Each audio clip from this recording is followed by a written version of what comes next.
Ja, man skal være en speciel type, man skal være en frisk fyr, ikke? Eller en pige. Man skal være lidt frisk.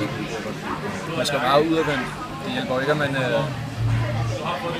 ikke har lyst til at snakke med andre, når det er sådan, man gælder om at komme ud over baren for at sælge produkter.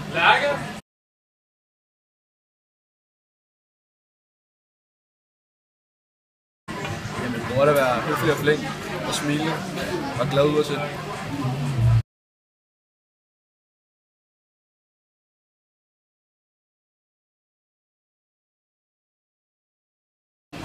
Nej, det synes jeg, det kan være. Vi har mange forskellige besøgende her. Det kan være alt fra gamle damer til unge piger, til gamle mænd til unge fyre. Til nybagte mødre og så flotte mødre.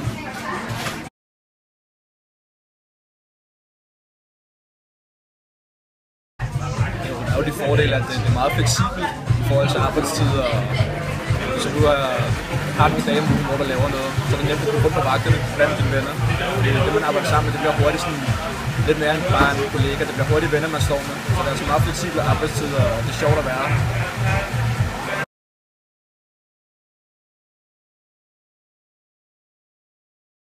Ulemperne. Jeg skulle ikke lige... Det kan godt være ret stresset til tider, ikke? Det er måske lidt hårdt. Folk tror bare, det er meget sjovt, men det kan også være rimelig hårdt og stresset.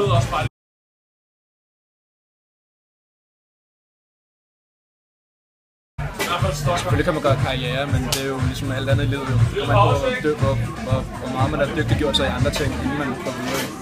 Der er jo selvfølgelig noget administrativt arbejde, man kan lave.